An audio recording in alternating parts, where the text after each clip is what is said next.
श्री कृष्ण चैतन्य प्रभु नित्यानंद श्री अद्वैत गदाधर शिवासादि गौर भक्त वृंद श्री कृष्ण चैतन्य प्रभु नित्यानंद श्री अद्वैत गदाधर शिवासादि गौर भक्त वृंद हरे कृष्णा कृष्णा कृष्ण हरे हरे हरे राम राम राम हरे हरे हरे कृष्णा कृष्ण कृष्ण हरे हरे हरे राम राम राम हरे हरे हरे कृष्ण कृष्ण कृष्ण हरे हरे हरे हरे राम राम राम हरे हरे हरे कृष्ण कृष्ण कृष्ण हरे हरे हरे राम राम राम हरे हरे हरे कृष्ण कृष्ण कृष्ण हरे हरे हरे राम राम राम हरे हरे हरे कृष्ण कृष्ण कृष्ण हरे हरे हरे राम राम हरे हरे हरे कृष्ण कृष्ण हरे हरे हरे राम राम हरे हरे हरे कृष्ण कृष्ण हरे राम राम हरे हरे कृष्ण कृष्ण कृष्ण हरे हरे हरे राम राम हरे हरे गीताय गौर हरि बोल हरि बोल हरि बोल हरि बोल जय जय प्रभुपाद प्रभुपाद प्रभुपाद प्रभुपाद हरे कृष्ण धन्यवाद সকলের চরণে কান্তা মাতাজি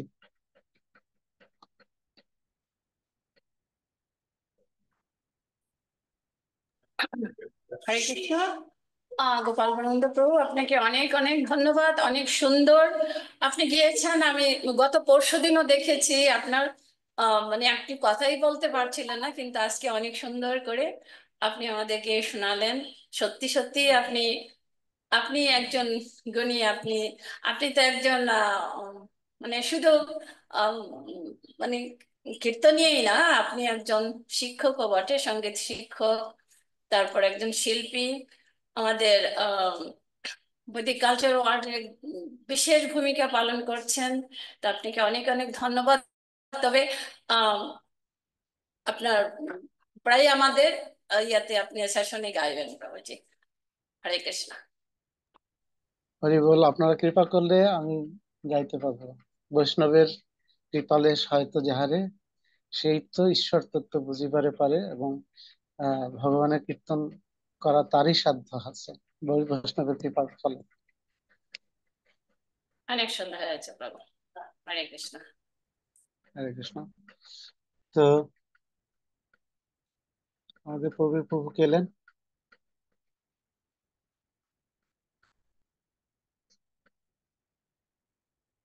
প্রবীর দাস প্রভু, আপনি কি শুনতে পাচ্ছেন? Please unmute.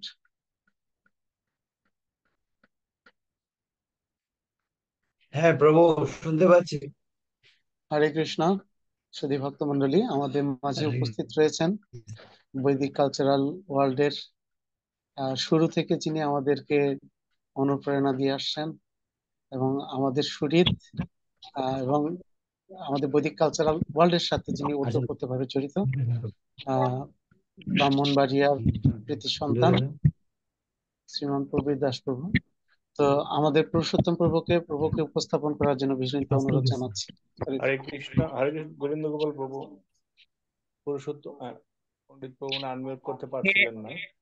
আমাকে কোন অপরাধে এই মানে মিউট করে রাখা হলো? আমাকে মিউট করে রাখলে আমি উপস্থাপন করি কিভাবে? যাই হোক, তো শুধু ভক্তবৃন্দ, আমরা অত্যন্ত আনন্দিত আজকে গোবিন্দ গোপাল প্রভু দীর্ঘ অনেকদিন অসুস্থ থাকার পরেও কীর্তন করলেন, এবং আমার মনে হয় সাউন্ডটা অন্য দিনের তুলনায় বেটার ছিল। আপনারা কি বলেন? সাউন্ডটা অনেকটা ক্লিয়ার ছিল না আজকে? হ্যাঁ, অবশ্যই। হ্যাঁ খুব হ্যাঁ। ভালো তো শুনছি। কিশোর গোপাল প্রভু আছেন? হরে কৃষ্ণ, প্রণাম কিশোর গোপাল প্রভু। তো আমরা জুমে কিন্তু সাউন্ডের জন্য অনেক সময় ভালো কীর্তনিয়ার কীর্তন শ্রবণ করতে পারি না। তো এটি একটি যান্ত্রিক ত্রুটি। তো যাই হোক, তবে আজকে গুরু আমাদের সাউন্ড অনেক ভালো ছিল। গোবিন্দ গোপাল প্রভুর কণ্ঠ। হরে কৃষ্ণ, আমি একটি হেডফোন লাগিয়ে নিয়েছিলাম, সম্ভবত হেডফোনের কারণেই ভালো সাউন্ড পাওয়া গেছে। হ্যাঁ, তো তো যাই হোক, এটি এই ডিভাইসটি খুব কাজে লেগেছে। তো গোবিন্দ গোপাল প্রভু কণ্ঠ যদিও একটু এখন অসুস্থতার পরে একটু বসা, কিন্তু সাউন্ডের জন্য আমাদের কাছে সেটি শ্রুতিমধুর হয়েছিল। তো তো আমরা এতক্ষণ প্রভু শ্রীকণ্ঠে হরিনাম শ্রবণ করলাম। এখন আমরা যার অপেক্ষায় প্রতীক্ষমান, আমাদের বৈদিক কালচারের অন্যতম শুভাকাঙ্ক্ষী, এবং যিনি একান্ত হিতাকাঙ্ক্ষী বৈদিক কালচার ওয়ার্ল্ডের, আমাদের উৎসাহ এবং অনুপ্রেরণার উৎস। তো আমাদের শ্রীপাদ প্রবীর প্রভু আজকে আমাদের হরি কথা শ্রবণ করাবেন। তো শুধু ভক্তবৃন্দ, প্রভু আজকে আমাদের পরমেশ্বর ভগবান শ্রী করবেন। তো দামোদর মাস চলে গেল, কিন্তু এখনো দামোদর মাসের রেশ রয়ে গেছে। শ্রীধাম মায়াপুরে আপনারা মায়াপুর টিভিতে দেখবেন, বা মায়াপুরে যারা আসেন আপনারা দেখবেন, এখনো প্রতিদিন শত সহস্র ভক্তরা প্রদীপ প্রজ্বলন করছে। মন্দিরে গেলে বোঝা যায়, মনে হয় যেন এখনো দামোদর মাস রয়ে গেছে। যদিও প্রতিদিন ভগবানের ভক্তরা ভগবানকে প্রদীপ দেখায়, তবুও দামোদর মাসে এই যে প্রদীপ প্রজ্বলনটি একটি বিশেষ উৎসব। তো সেই উৎসবের রেশ এখনো রয়ে গেছে। তাই দামোদর ভগবানের লীলা শ্রবণ করা, যে প্রতিদিন আমরা শ্রবণ করি, এমনও দিন গেছে দুটো তিনটি অনুষ্ঠান ভক্তদের করতে হয়েছে।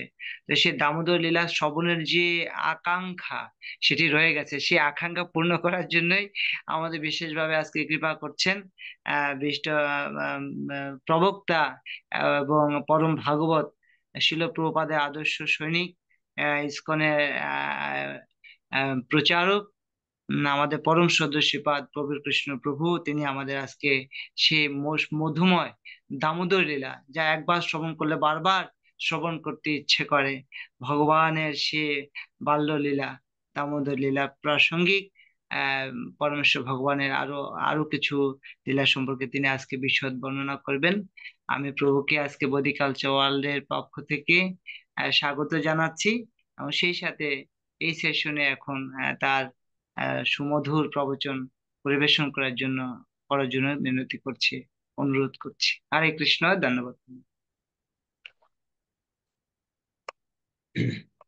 হরে কৃষ্ণ।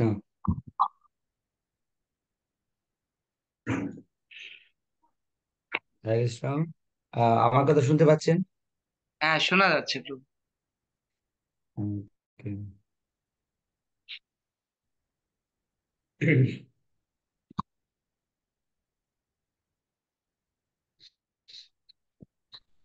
তো আমি স্টার্ট করতে যাচ্ছি। সমস্ত বৈষ্ণবরা আমাকে কি আশীর্বাদ করবেন। আহ, আমাদের সকলের প্রিয় মাস, আমরা এই মাসে আমরা সবাই খুব আকাঙ্ক্ষা করে বসে থাকি কখন দামোদর মাস আসবে। তো সৌভাগ্যের মাস আমাদের।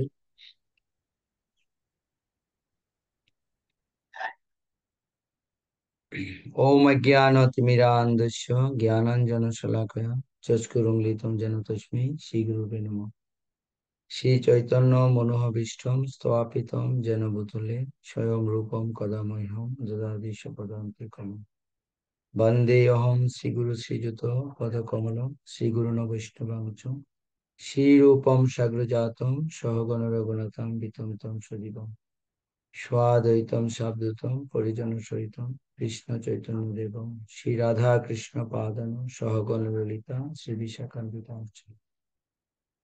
নমো ওম বিষ্ণু পাদায় কৃষ্ণ পৃষ্ঠায় ভূতলে শ্রীমতে ভক্তি বেদান্ত স্বামী নীতি নামিনে নমস্তে সরস্বতী দেবে গৌরবালী প্রচারিণে নির্বিশেষ শূন্যবাদী পাশ্চাত্য দেশকারিণে বাঞ্ছা কল্পতরুভ্যশ্চ কৃপা সিন্ধুভ্যেব চ পতিতানাং পাবনিভ্যো বৈষ্ণবেভ্যো নমো নমঃ।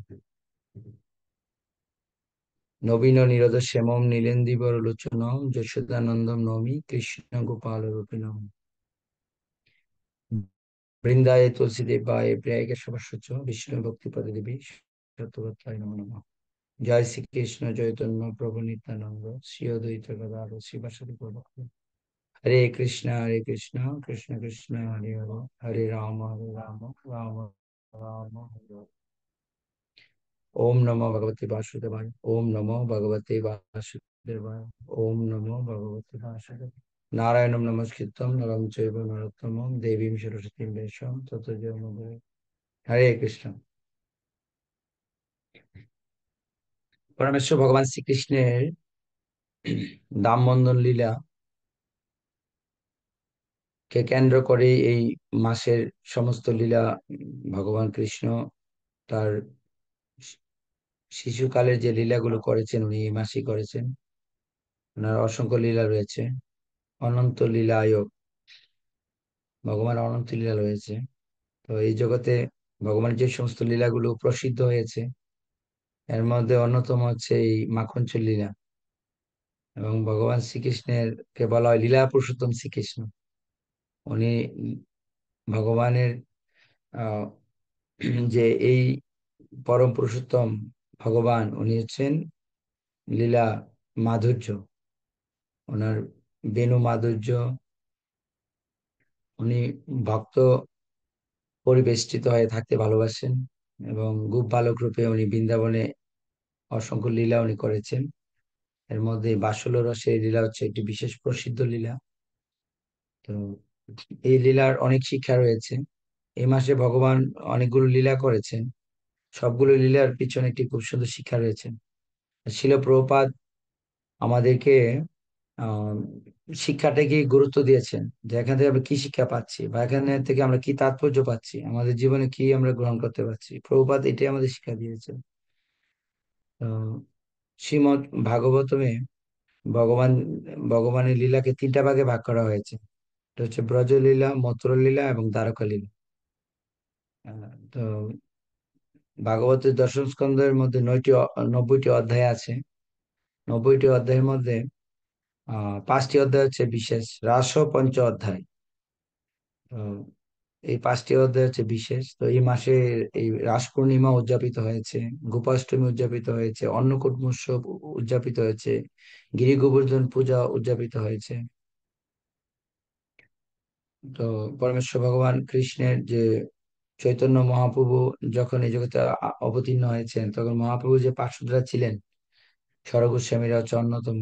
তাদের মাধ্যমে অনেক সুন্দর বিগ্রহ প্রকাশিত হয়েছে এই জগতে। তো এই মাসে আমরা সেই গোস্বামীগণের আচার্যগণের বিগ্রহের আরাধনা করি আমরা। তো বিশেষ করে আমি দামোদর লীলা বলার প্রারম্ভে আমি গোস্বামীগণের যে বিগ্রহ রয়েছেন ওনাদের প্রিয় আরাধ্য ভগবান তাদেরকে স্মরণ করে আমি শুরু করব। জয় রাধা মদন মোহন রাধা মদন মোহন রাধে ছিল সনাতনের প্রাণদন হে। জয় রাধা গোবিন্দ রাধা গোবিন্দ রাধে রূপ গোস্বামীর প্রাণদন হে। জয় রাধা গোপীনাথ রাধা গোপীনাথ রাধে মধু পণ্ডিতের প্রাণদন হে। জয় রাধা দামোদর, রাধা দামোদর রাধে, জীব স্বামীর প্রাণদন হে। জয় রাধা মাধব, রাধা মাধব রাধে, শিল প্রভুপাদের প্রাণদন হে, শিল প্রভুপাদের প্রাণদন হে। তো ভগবানের লীলা বলার সামর্থ্য আমার নেই। তো আমি আমার অনুভূতি এবং উপলব্ধি নিয়ে আমি কিছু বলার প্রয়াস করব। তো এই মাসটি হচ্ছে ভগবানের প্রেমময় মাস। তো পরমেশ্বর ভগবান শ্রীকৃষ্ণের ঐশ্বর্য সম্বন্ধে যদি কেউ ভালো করে ধারণা না থাকে এবং ভগবানের যে ভগবত্তা সম্বন্ধে ধারণা যদি না থাকে, তাহলে ভগবানের লীলাকে আপাত দৃষ্টিতে বোঝাটা বড় কঠিন হয়ে যাবে। কারণ ভগবান গীতায় বলছেন, অবজানন্তি মামুরা মানুষিম তনু মাসিত। ভগবান সবসময় আমাদের কাছে অবজানন্তি রূপেই থাকেন। হুম। তো ভগবানকে জানতে হলে সেরকম আমাদের হৃদয় প্রয়োজন, সেরকম দৃষ্টি প্রয়োজন। তো শাস্ত্রে বর্ণনা হয়েছে 3 রকমের আমাদের চক্ষু রয়েছে। তো আমরা যে চক্ষুটা আমরা সাধারণত দেখি বা যে চক্ষু আমরা পেয়েছি আমাদের পিতামাতার মাধ্যমে, সেটা হচ্ছে চর্মচক্ষু। তারপরে একজন যথার্থ গুরুদেবের কাছে শরণাপন্নর মাধ্যমে এবং দিব্য জ্ঞান লাভের মাধ্যমে যে চক্ষু পায়, এটা হচ্ছে জ্ঞান চক্ষু। আর পরমেশ্বর ভগবানের অপ্রাকৃত সেবা সম্পাদন করার মাধ্যমে আমাদের হৃদয়ে পরমেশ্বর ভগবানের যে অপ্রাকৃত রূপ, কিশোর রূপে যখন ভগবান আমাদের কাছে প্রকাশিত হয় আর ভগবানের আমরা দর্শন করেছে, সেটা হচ্ছে প্রেম চক্ষু। শাস্ত্র বলছে, প্রেমাঞ্জন চরিত ভক্তি বিলোচন। প্রেম চক্ষুর মাধ্যমে একমাত্র ভগবানকে দর্শন হয়। তো এই যে দামবন্ধন লীলা, এই বিষয়ে শিল প্রপাত দশম স্কন্ধের 8ম অধ্যায়ের তাৎপর্যতে আহ শিল প্রপাত বলছেন যে ভগবানের যে কার্য, ভগবানের কার্য হচ্ছে অত্যন্ত রহস্যময়। সেটা কারো পক্ষে বোঝা সম্ভব না। সেটি একমাত্র ভক্তের করুণাই সেটি দর্শন হয়। যশোদা মার সাথে কৃষ্ণের যে সম্পর্ক, সেটা হচ্ছে বাৎসল্য সম্পর্ক। তো ভগবান এরকম বাৎসল্য সম্পর্কের অনেক লীলা উনি জগতে প্রকাশিত করেছেন। যেমন ভক্তবৎসল্য ভগবান নরসিংহদেব, ভগবানের সাথে নরসিংহদেবের প্রহ্লাদ মহারাজের যে সম্পর্কটা বাৎসল্য সম্পর্ক। তারপর পঞ্চপাণ্ডবদের সাথে ভগবানের বাৎসল্য অনেক প্রেম ছিল। তারপরে ধ্রুব মহারাজের সাথে ভগবানের যে সম্পর্ক, সেটা বাৎসল্য সম্পর্ক। তারপরে শ্রীবাস ঠাকুরের সাথেও ভগবানের বাৎসল্য প্রেম ছিল। এইভাবে ভগবান অনেক বাৎসল্য প্রেম উনি এই জগতে প্রকটিত করেছেন, অনেক প্রকাশিত করেছেন। কিন্তু এর মধ্যে সবচেয়ে অন্যতম এবং বিশেষ তাৎপর্যপূর্ণ হচ্ছে এই যশোদা মার সাথে এই যে প্রেম ভগবানের, সেই যে রস উনি প্রদান করেছেন, সেটি অত্যন্ত গুরুত্বপূর্ণ। তো যদি ভগবানকে আমরা ঐশ্বর্য রূপে দর্শন না করতে পারি, ঐশ্বর্য রূপে না বুঝতে পারি, আহ, ভগবানের ভগবত্তা না বুঝতে পারি, তখন আমরা এই যে বাল গোপাল রূপে মা যশোদার দ্বারা যে রজ্জু বন্ধন হয়েছে, সেটা আমরা বোঝাটা অনেক কঠিন হয়ে যায়। তাই যারা ভক্ত, যারা ভগবানের প্রেম সেবায় যুক্ত, তারা ভগবানকে অনেক সুন্দরভাবে দর্শন করতে পারেন। এই জন্য শিল প্রপাত আমাদেরকে শ্রীমদ্ ভাগবতের ভগবানের যে এই ননিচুর লীলা, ভগবানের অনেক অনেক কার্য করেছেন যেটা আপাতত অনৈতিক মনে হবে। ভগবান অনেক হত্যা হত্যা করেছেন, ভগবানের অনেকে বধ করেছেন, বিনাশ করেছেন, এগুলো আসলে আপাত দৃষ্টিতে বোঝা বড় কঠিন হবে। তাই শিল প্রপাত বলছেন, যদিও জড়বাদী মানুষেরা অহিংসা আদি গুণের পক্ষপাতী, কিন্তু পরম সত্য পরমেশ্বর ভগবান সর্বদাই সমদর্শী হওয়ার ফলে তার সমস্ত কার্যকলাপই পরম মঙ্গলময়। এমনকি চুরি করা, হত্যা করা, হিংসাত্মক কার্য আদি অনৈতিক কার্যকলাপও শ্রীকৃষ্ণ সর্বদাই শুদ্ধ এবং তিনি সর্বদাই পরম সত্য।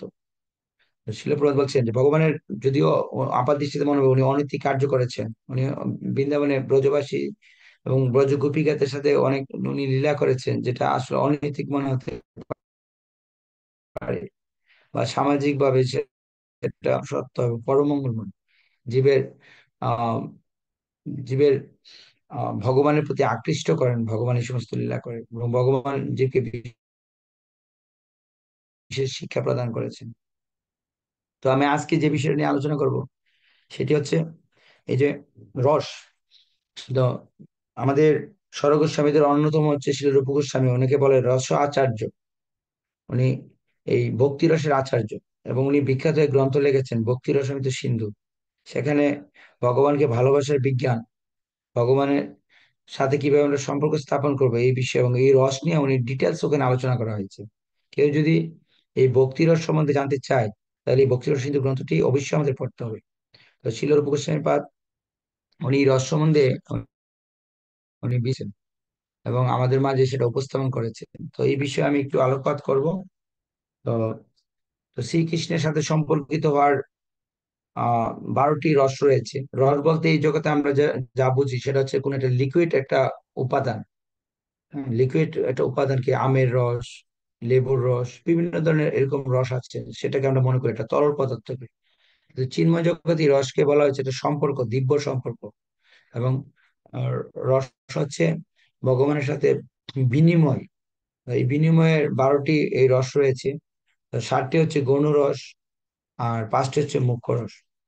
তো 7টি গৌণ রস হচ্ছে হাস্য, বীর, রুদ্র, করুণ, অদ্ভুত, ভয়ানক এবং বীভৎস রস।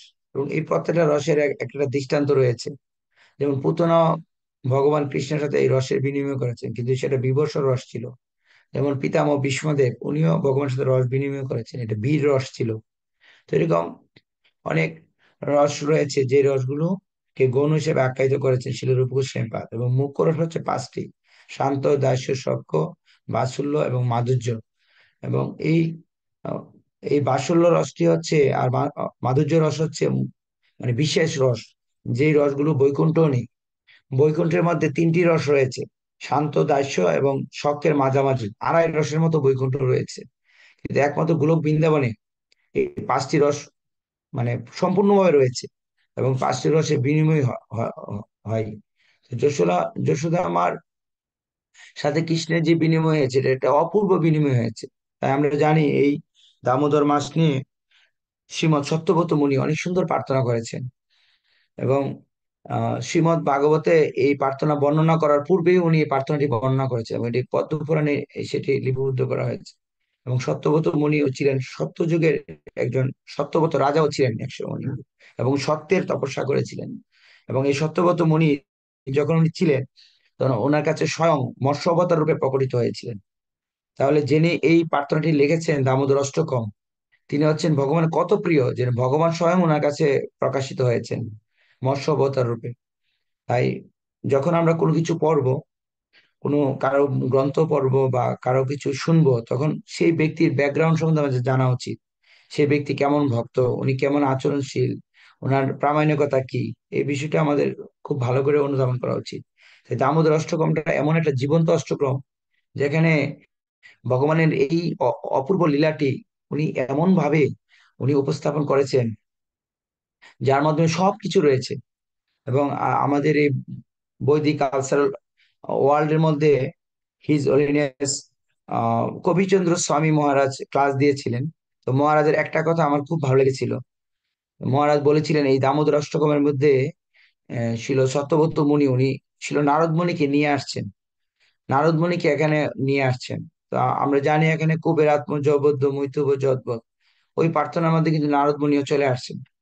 তো নারদ মুনির যে উপস্থিতি, উনি একজন মহাজন এবং উনি একজন ভগবান অত্যন্ত প্রিয়তম ভক্ত। তার ওনার উপস্থিতি অত্যন্ত গুরুত্বপূর্ণ। এবং উনি যে শিক্ষা প্রদান করেছেন এই কুবেরের 2 পুত্রকে, উনি অভিশাপ দিয়ে অভিশপ্ত করে উনি একটি সুন্দর অপূর্ব শিক্ষা প্রদান করেছেন। তো এইভাবে আমরা এই সত্যব্রত মুনিকে আমরা প্রণতি জানাই যে উনি এত সুন্দর প্রার্থনা করেছেন। এই 28 শ্লোকের মধ্যে উনি অনেক তত্ত্ব উনি এখানে নিহিত করেছেন। তো এর মধ্যে এখানে 3টা শ্লোকে উনি ভগবানের রূপের মহিমা বর্ণনা করেছেন। এবং প্রথমে উনি ভগবানকে প্রণতি জানিয়েছেন, পরমেশ্বর ভগবান শ্রীকৃষ্ণকে প্রণতি জানার মাধ্যমে উনি প্রার্থনাটি শুরু করেছেন। এবং ভগবানের চঞ্চলতা, ভগবানের দুষ্টুমি, যশোদামাকে উনি ভগবান কতটা বিরক্ত করতেন, সবসময় যশোদামাকে ব্যস্ত রাখতেন এবং ব্যস্ত রাখতেন না, উদ্বেগ উৎকণ্ঠার মধ্যে রাখতেন যশোদামা। এবং এই দামোদর লীলাটা শুরু হওয়ার পূর্বেই শ্রীমদ্ ভাগবতের দশম স্কন্ধের অষ্টম অধ্যায়, থেকে এই দামোদর লীলার সূত্রপাত ঘটে এবং নবম অধ্যায় দশম অধ্যায়ে এটা ডিটেলস বর্ণনা করা হয়েছে। তো অষ্টম অধ্যায়ে এখানে ভগবান কৃষ্ণ এই গোকুলের লীলাটা হয়েছিল। ভগবান কৃষ্ণ এই ব্রজমণ্ডল ভূমির উনি 3টা জায়গায় ছিলেন, 3 জায়গার মধ্যে উনি ছিলেন। তো উনি 3 জায়গার মধ্যে ছিলেন। প্রথমে উনি গোকুলে ছিলেন, পরবর্তীতে উনি নন্দগয়ে ছিলেন, এবং উনি তৃতীয় থার্ড টাইম উনি ছিলেন বৃন্দাবনে, চটিগড় বৃন্দাবন ছিলেন। এবং যখন উনার প্রায় 12 বছরের মতো বয়স হয়, তখন তিনি আহ মথুরায় চলে যায়। মথুরা কংসকে বধ করে উনি দ্বারকায় চলে যান, আর ফিরে আসেন নাই বৃন্দাবনে। তো ভগবান কৃষ্ণের এই যে লীলা, অসংখ্য লীলা উনি ব্রজভূমিতে উনি প্রকাশিত করেছেন, এবং এই 2 ভাই কৃষ্ণ এবং বলরাম তারা আনন্দের সাগরে সবাইকে ডুবিয়ে রেখেছেন। তো এই যে আহ, রস রসের অখিল রসামিত মূর্তি, ভগবানকে অখিল রসামিত বলা হয়। উনি এই যে রস, তো রস, রস কি রস কি মানুষের কোনো কিছু কোনো কিছুর জন্যই কিন্তু কোনো না কোনো কার্য করে। তো ভক্তি হচ্ছে ভক্তি হচ্ছে ভগবানের প্রেমময়ী সেবা। ভক্তি সেবা না, শিল প্রভুপাদ বলছে ডিভোশনাল সার্ভিস, ভগবানের প্রেমময়ী সেবা বলেছেন। এবং আম, অনেকে অনেক ধরনের সেবা এই জগতে করেন। ভক্তি আহ, মধ্যে কিরকম আমাদের গভীরতা রয়েছে সেটাই বলার চেষ্টা করব। তো সব রকমের সেবাতেই এক প্রকারের একটা আকর্ষণীয় মাধুর্য থাকে, যা মানুষকে ওই সেবা করতে অনুপ্রাণিত করে। এবং সেবা না করে আমরা থাকতে পারি না। সেবা আমাদের আমাদের প্রকৃতপক্ষে ধর্মের অনেক ব্যাখ্যা করা হয়েছে, অনেক অর্থ করা হয়েছে, কিন্তু শিল প্রভুপাদ ধর্মের শ্রীমদ ভগবদ গীতার মুখবন্ধে প্রভুপাদ এই বিষয়ে অনেক সুন্দর উনি আলোচনা করেছেন যে ধর্ম ধর্ম হচ্ছে একটি বস্তুর মধ্যে যে গুণ এবং বৈশিষ্ট্য থাকে সেটা তার ধর্ম। তো মানুষের মধ্যে কি গুণ বৈশিষ্ট্য রয়েছে? মানুষের মধ্যে একটা বিশেষ বৈশিষ্ট্য রয়েছে যে মানুষ সেবা না করে থাকতে পারে না, এবং গুণ রয়েছে ভালো না বেসে থাকতে পারে না। এবং সেবা এবং ভালোবাসা এটা হচ্ছে ধর্ম। তা আমরা যে এই জগতে সেবা করছি জাগতিক ভাবে, বা আমরা জাগতিক ভাবে কাউকে ভালোবাসছি, সেটা হচ্ছে অনিত্য। এবং অনিত্য সেবা করার ফলে এবং অনিত্য বস্তুকে ভালোবাসার ফলে আমাদের এই সেবার পরিবর্তন হচ্ছে এবং ভালোবাসারও পরিবর্তন হচ্ছে। যখন আমরা সেবার পরিবর্তন হয়, যাকে ভালোবাসি সেও অনিত্য একদিন চলে যায় বা আমাদের সাথে প্রতারণা করে, তখন পরিবর্তন হয়, তখন আমরা অনেক দুঃখ পাই, অনেক কষ্ট পাই। তো এই জন্য অনিত্য বস্তুর সম্পর্কিত যে প্রেম ভালোবাসা সেটা উম, অনিত্য, তাই আমরা কখনো সুখ হতে পারি না। তাই আমরা এমন একজনকে সেবা করতে হবে, এমন একজনকে ভালোবাসতে হবে যে কোনোদিন আমাদের সাথে প্রতারণা করবে না, যিনি কোনোদিন আমাদের ছেড়ে যাবে না, কোনোদিন আমাদেরকে কষ্ট দিবে না। আর তিনি হচ্ছেন পরমেশ্বর ভগবান শ্রীকৃষ্ণ। তাই এই জগতে মানুষ আহ অনেক প্রভুপাদ বলছেন যে অনেক প্রকারের মানুষের সেবা করে। যে মানে গৃহীরা লোকহিতৈষী সেবা করে, পরার্থবাদ, রাজনৈতিক, সমাজতন্ত্র, সাম্যবাদ, সামাজিক জীবন, জাতীয় জীবন, পারমার্থিক জীবন, অনেক ধরনের এই জগতে কার্যক্রম আছে। এবং সেই সমস্ত কাজ করে তার অনুপ্রাণিত হয়। আর তাকে বলা হয় রস। যখন মানুষ কোনো কাজ করে কোনো একটা আনন্দ পায়, এটা একটা এক প্রকারের রস, অর্থাৎ এক প্রীতির সম্পর্ক যার স্বাদ অত্যন্ত মধুর। তো এই যে পারমার্থিক রস, আধ্যাত্মিক রস আর জাগতিক রসের মধ্যে একটা পার্থক্য আছে। জড়জাগতিক রসটা হচ্ছে ইন্দ্রিয় তৃপ্তি, রসের স্বাদ দীর্ঘস্থায়ী হয় না। জড়জাগতিক যে রসটা, এটা ইন্দ্রিয়কে কেন্দ্র করে হয়, এবং আমাদের ইন্দ্রিয়ের একটা সীমাবদ্ধতা রয়েছে। যেমন আমি শোনার একটা সীমাবদ্ধতা রয়েছে, দেখার একটা সীমাবদ্ধতা রয়েছে, আমার জিহ্বার টেস্টের একটা সীমাবদ্ধতা রয়েছে, আমার আমার ইন্দ্রিয় হাত, পানি, আমার হাতের একটা শক্তি সীমাবদ্ধ রয়েছে, আমার পায়ের একটা সীমাবদ্ধ রয়েছে। যতগুলো আমাদের আমাদের অর্গান রয়েছে সবগুলো একটা লিমিটেশন আছে। তাই মহাজনরা বলছেন ইক্ষুদণ্ড ভাবি কাঠ চুষিবে অমৃত পাইবার আশায়। তো আমরা যে এই জগতে যে ইন্দ্রিয় তৃপ্তিটাকে ইক্ষুরসের সাথে তুলনা করা হয়েছে। যেমন ইক্ষুরস ঠিক যখন আমরা চর্বণ করবো তখন প্রচন্ড ভাবে রস আসবে, আবার চর্পণ করে রস আসবে, এরকম একটা সময় আর রস আসবে না। তখন শুধু সেই ইক্ষুর শুধু চুবড়াগুলি থাকবে, যেটাতে আর যত চর্পণ করি কোনো রস পাবো না, কোনো স্বাদ পাবো না, তখন ওটা ফেলে দিই। ঠিক আমাদের ইন্দ্রিয়গুলা ঠিক সেই রকম ভাবে, ইন্দ্রিয়গুলো হচ্ছে ফন্সের মতো ছিল। আহ ভক্তি বিকাশ স্বামী গুরু মহারাজ বলছেন ইন্দ্রিয়গুলো হচ্ছে ফন্সের মতো। ফন্সে যখন চাপ দেওয়া হয় তখন অনেক রস আসে, অনেক জল আসবে, একটা আবার জল আসবে, একটা সময় আর যতই চাপ দিই কোনো রস আসবে না। তো আমাদের ইন্দ্রিয়গুলো হচ্ছে ঠিক এরকম। তাই এই রস হচ্ছে মৃত্যুতে পরিসমাপ্তি হয়ে যায়।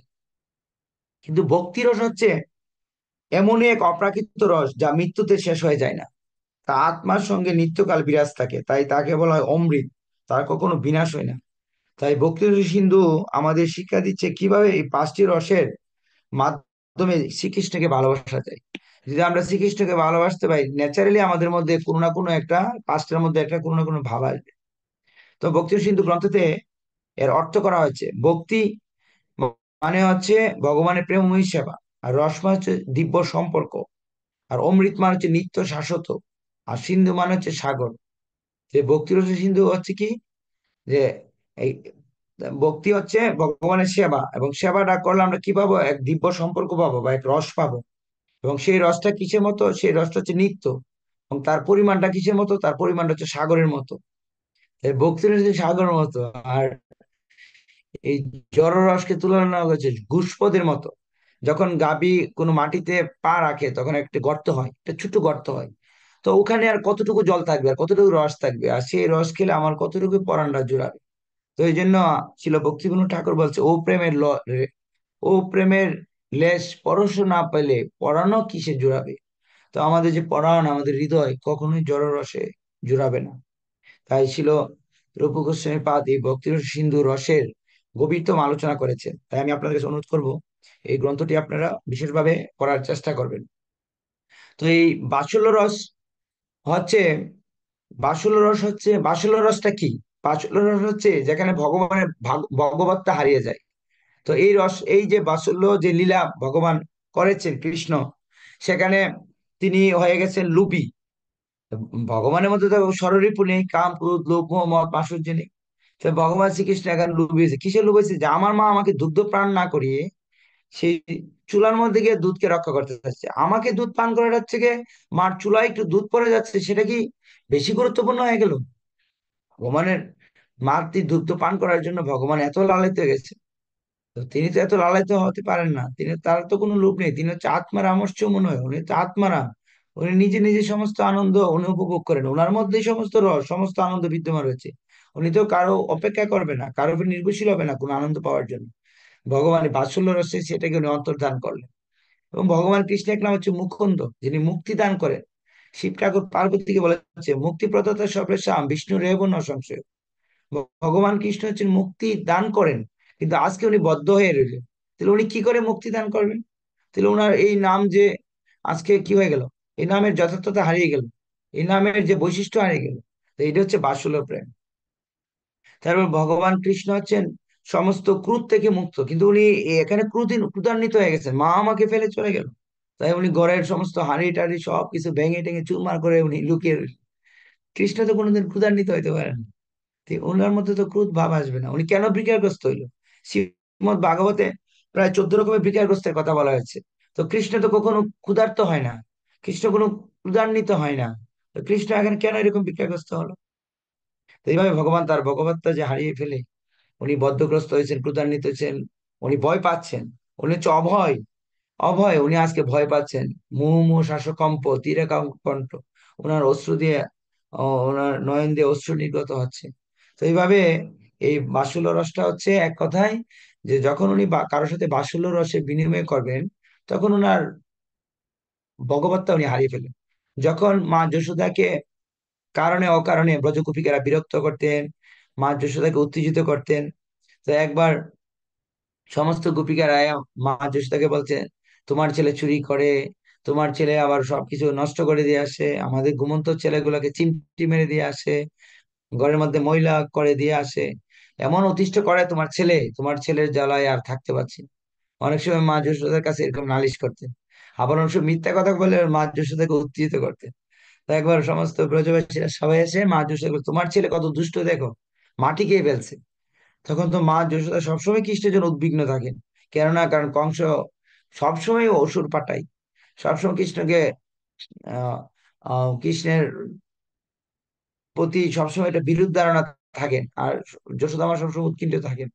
তো এই কথা বলাতে মা যশোদা তো অনেক উদ্বিগ্ন হয়ে দৌড়ে গেছে, গিয়ে দেখে কৃষ্ণ, কানাইয়া তুমি নাকি মাখন, তুমি নাকি মাটি খেয়েছো, সেটা তো ঠিক করে না। না না মা, আমি মাটি খাই নাই, ওরা আমার সাথে তোমার হাতে মার খাওয়ানোর জন্য, তোমার হাতে তিরস্কার খাওয়ার জন্য ওরা আমার সবসময় মিথ্যা কথা বলে, আমার সবসময় আমাকে ওরা যন্ত্রণা দেয়। মানে কৃষ্ণ মিথ্যা কথা বলে, এত সুন্দর করে মিথ্যা কথা বলে, মা যশোদা বুঝতে পারেন।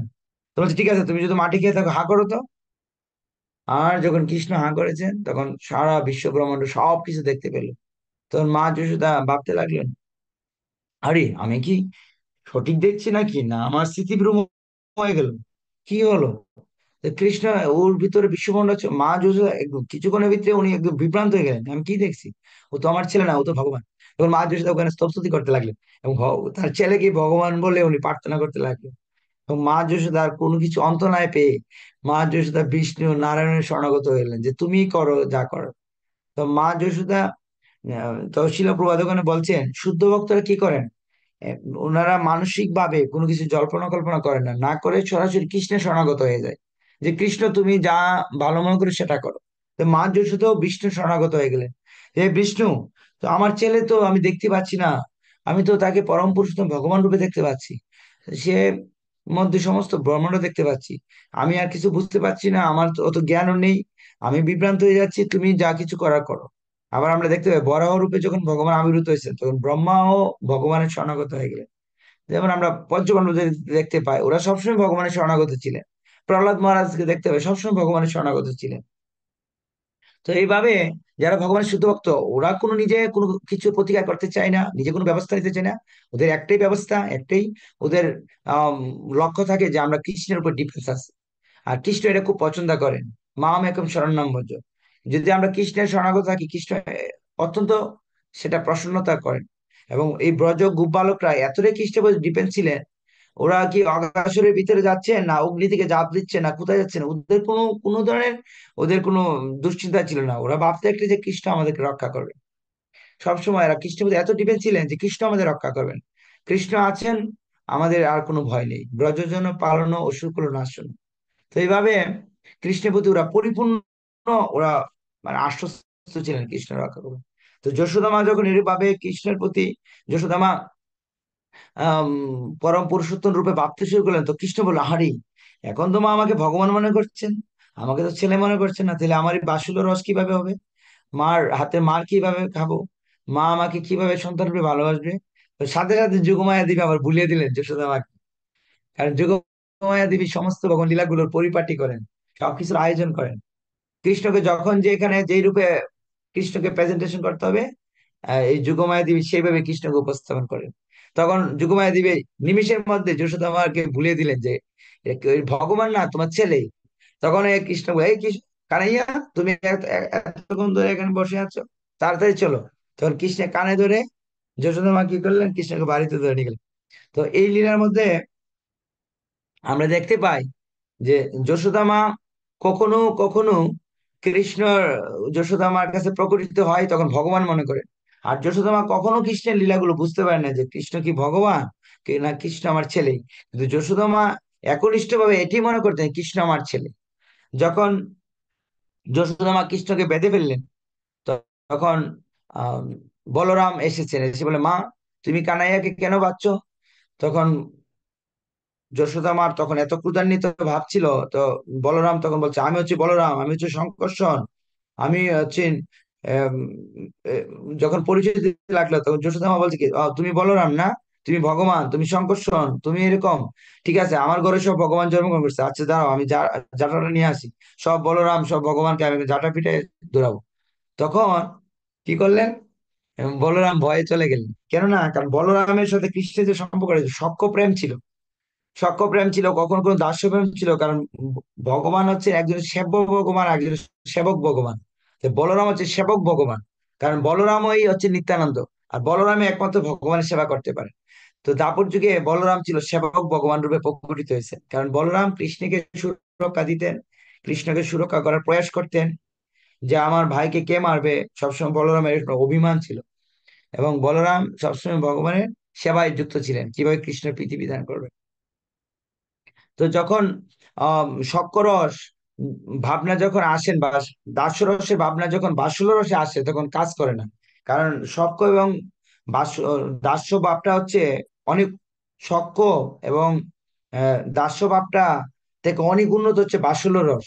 আর বাৎসল্য রসের কাছে শক্করসের কোনো ভূমিকা নেই, দাস্য রসের তো ভূমিকা নেই। এখানে কোনোই স্পর্শ করতে পারবে না, এখানে ঢুকতেই পারবে না। তাই যশোদা মার মানে এমন ভাবে উনি মানে বলরামকে তিরস্কার করলেন, বলরাম তখন ভয়ে চলে গেছে যে মা আর যশোদার কাছে আজকে আর যাওয়া যাবে না।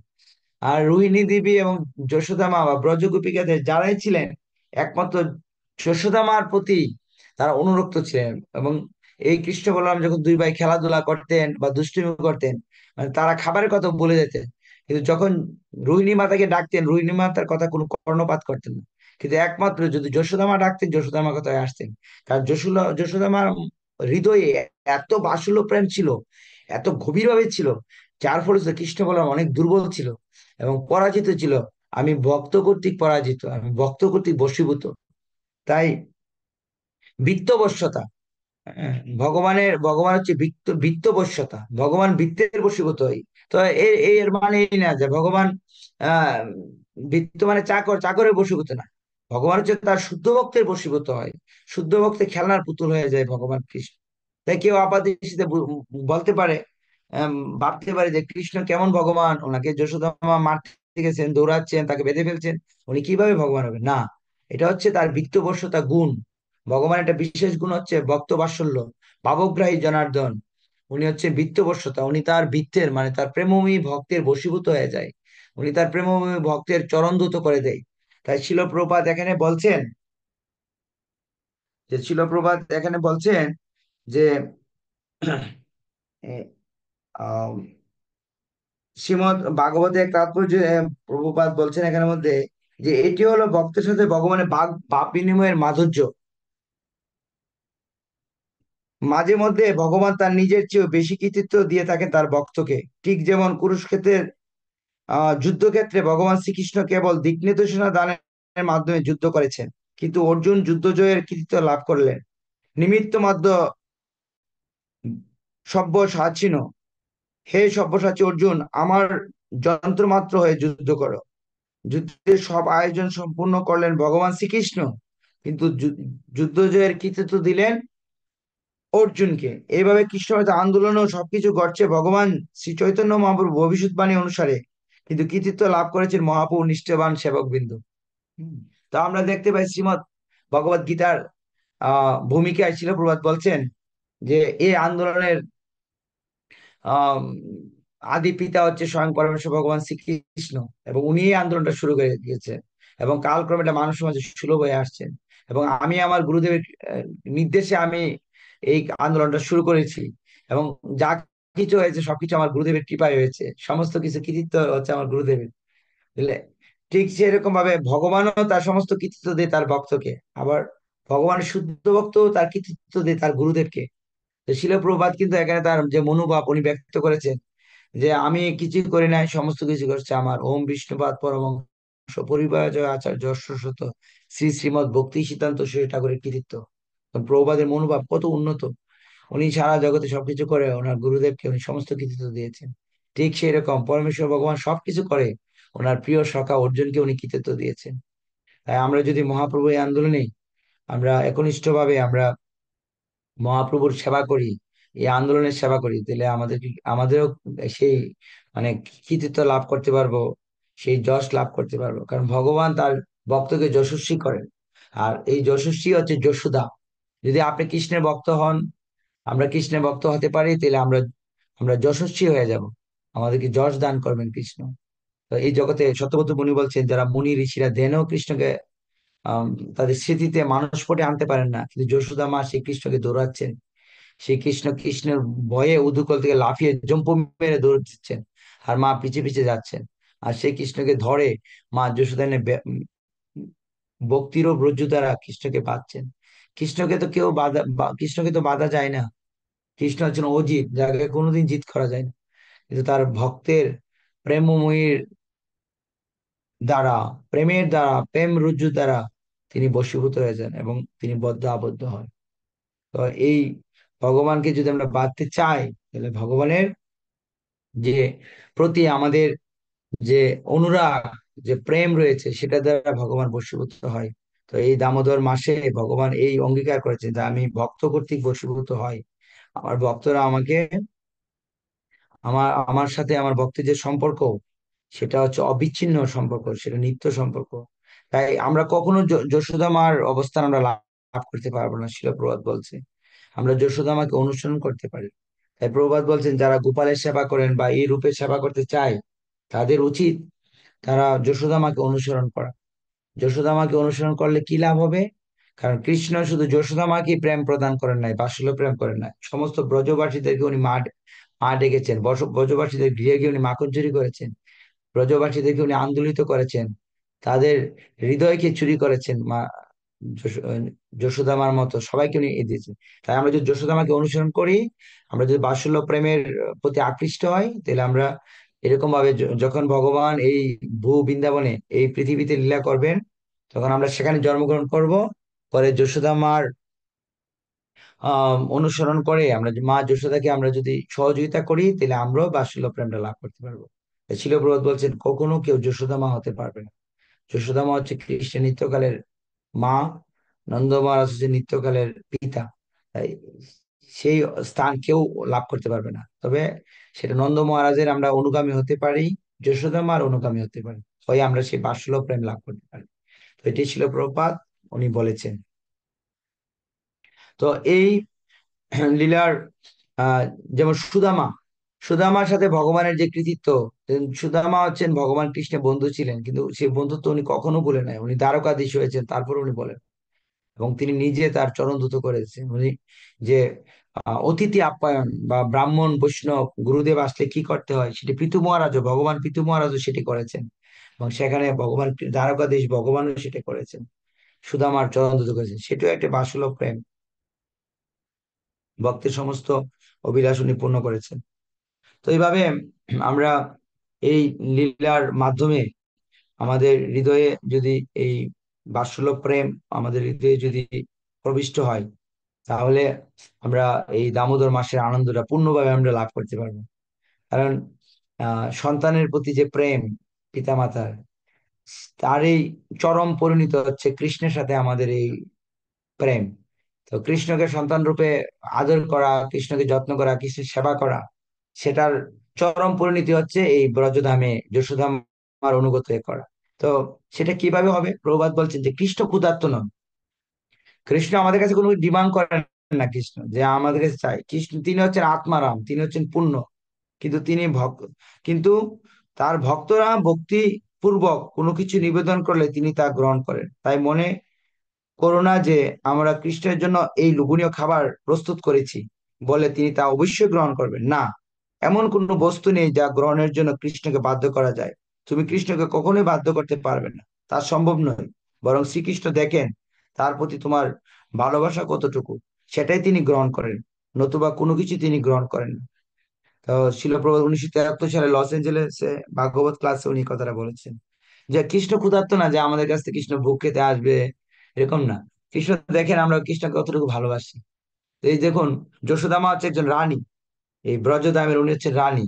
তো রানীদের তো কোনো কাজ করার প্রয়োজন নাই, ওনার তো অনেক দাস দাসী আছেন, কিন্তু উনি ভোরবেলা উঠে যে আমার কৃষ্ণ কানাই আমার ছেলে খাবে, উনি ভোরবেলা উঠে উনি নিজে দধি মন্থন করেন, নিজে মাখন করেন, ক্ষীর করেন, পায়েস করেন। এই জগতে যারা ধনী, এরকম ধনীঘরের যারা রয়েছেন মায়েরা, তারা তো চাকরানি দিয়ে কাজ করায়, কাজের বুয়া দিয়ে কাজ করায়, তাদের ছেলেদেরকে রান্না করে, স্বামীর জন্য রান্না করে।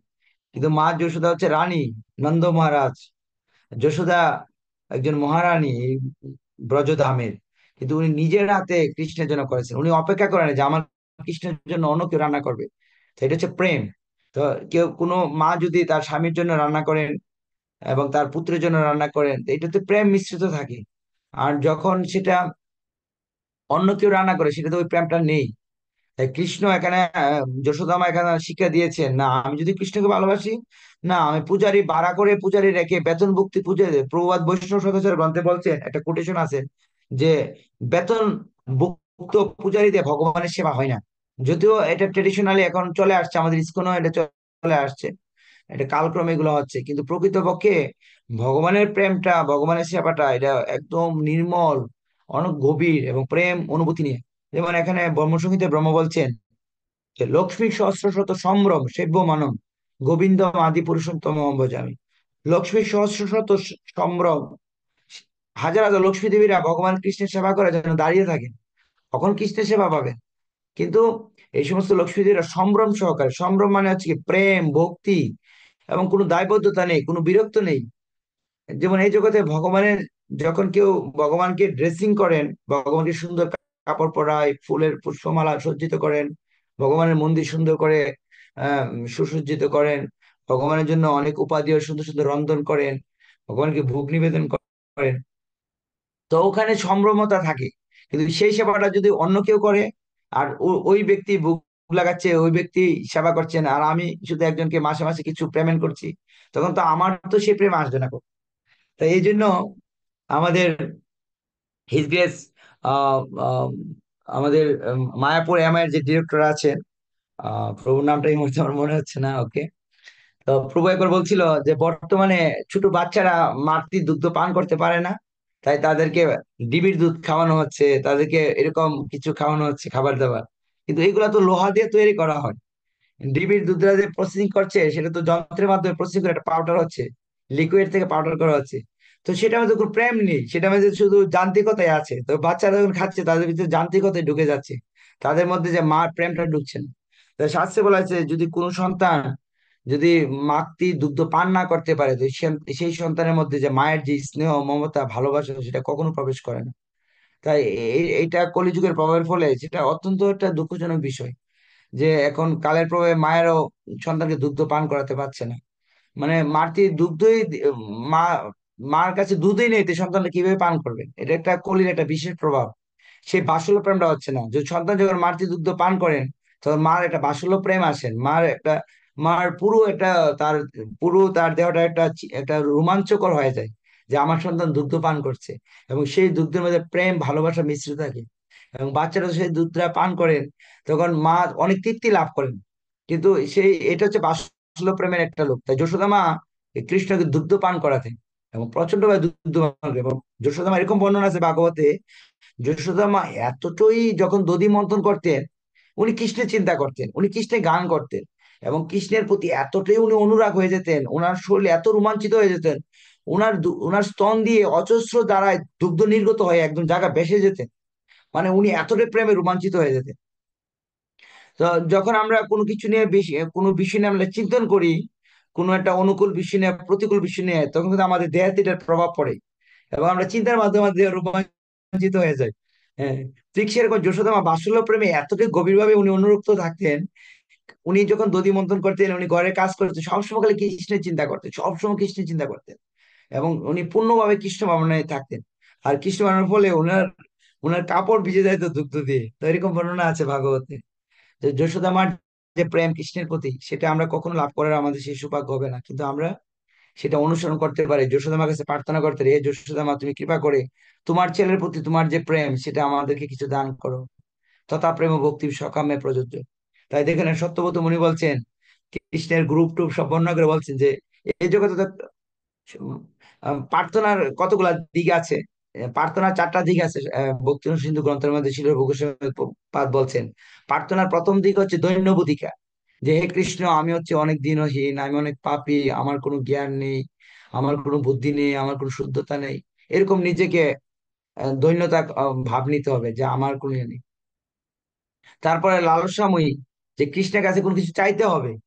হ্যাঁ, কৃষ্ণের কাছে কিছু চাইতে হবে এবং নিজের অক্ষমতা স্বীকার করতে হবে, এরকম প্রার্থনা করতে লিখেছে। তো এই সত্যব্রত মুনি ভগবানের লীলা বলতে বলতে বলতে আসে হঠাৎ করে বললো যে পরম দেব মুক্ষম না মুক্ষম বলতে, আমি কোনো বট্ট চাই না। এই জগতে তো মানুষ চারটা কারণে কোনো কাজ করেন। কেউ ভয়ে ভগবানের সেবা করেন, কেউ কর্তব্য কর্মের জন্য সেবা কোনো কাজ করেন, কেউ আহ কামনা বাসনার জন্য কিছু করেন, কেউ ভালোবাসা এবং প্রেম সহকারে। এই জগতে কে, খুব অল্প সংখ্যক মানুষ আছে ভালোবাসা এবং প্রেমের খাতিরে কিছু করেন। হয় ভয়ে করেন, নাহলে কর্তব্যের খাতিরে করেন, না হলে কামনা বাসনার জন্য করেন।